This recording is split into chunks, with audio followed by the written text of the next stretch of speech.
Hi, welcome to NSM cooking channel. இன்றைக்கி வந்து pepper chicken gravy வந்து எப்படி செய்யறதுன்னு பார்க்க போகிறோம்.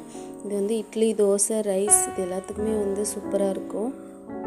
வாங்க எப்படி செய்யறதுன்னு பார்க்கலாம். அதுக்கு சோம்பு 2 இலை, பட்டை, லவங்கம் எடுத்திருக்கேன், இஞ்சி பூண்டு பேஸ்ட்டு, 2 பெரிய சைஸ் வெங்காயம், 2 மீடியம் சைஸ் தக்காளி வந்து கட் பண்ணி வச்சுருக்கேன். இப்போது 1/2 kg சிக்கன் வந்து நல்லா வாஷ் பண்ணி எடுத்து வச்சுருக்கேன். கொஞ்சமாக வந்து கருவேப்பிலை. இப்போ வந்து ஒரு கடாய் வச்சுட்டு ஆயில் வந்து 3 ஸ்பூன் வந்து ஊற்றிக்கலாம். இப்போ ஆயில் சூடானதும் சோம்பு, இலை இதெல்லாம் வந்து சேர்த்துட்டு அது பொரிஞ்சதும் கட் பண்ணி வச்சுருந்த வெங்காயமும் வந்து சேர்த்துக்கலாம்.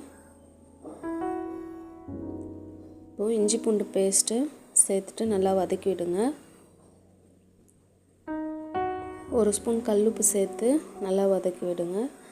இப்போ தக்காளியும் வந்து சேர்த்துட்டு பாருங்கள், இந்த அளவுக்கு வதங்கினதும் 1/2 ஸ்பூன் வந்து மஞ்சள் தூள், 3 ஸ்பூன் வந்து மிளகாய்த்தூள்.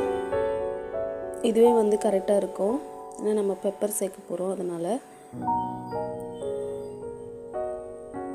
இப்போ வந்து கரம் மசாலா வந்து 1 ஸ்பூன் போட்டுட்டு நல்லா வதக்கி விடுங்க.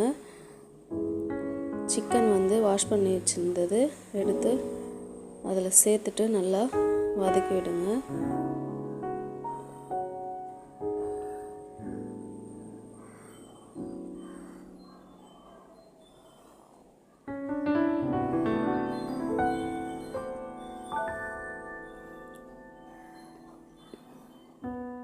இப்போது இந்த அளவுக்கு வதங்கினதும் சால்ட் வந்து 1 ஸ்பூன் வந்து சேர்த்துட்டு நல்லா கலந்து விட்டுட்டு தேவையான அளவு தண்ணி வந்து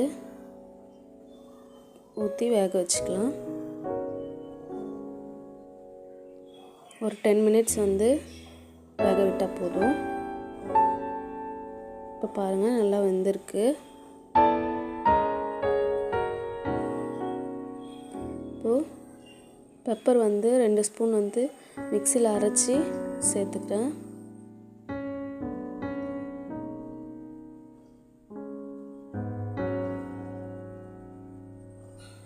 ஒரு 5 மினிட்ஸ் கொதிக்க விடுங்க.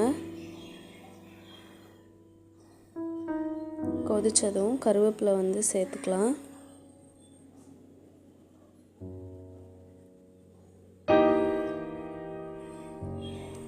இந்த கிரேவி வந்து செம்ம டேஸ்ட்டாக இருக்கும். கண்டிப்பாக வந்து ட்ரை பண்ணி பாருங்கள். இப்போ பாருங்கள், இந்த அளவுக்கு வந்து வேக விட்டதும் அவ்வளோதான், ரெடி ஆகிடுச்சு. நான் வந்து சாதம், ரசம், பெப்பர் சிக்கன், அப்புறம் ஆம்லேட் இது எல்லாத்தையும் வச்சு சர்வ் பண்ணியிருக்கேன். அவ்வளோதான். இந்த வீடியோ உங்களுக்கு பிடிச்சிருந்தா லைக் பண்ணுங்கள், ஷேர் பண்ணுங்கள், மறக்காமல் சப்ஸ்கிரைப் பண்ணிவிடுங்க. தேங்க்ஸ் ஃபார் வாட்சிங். பாய்.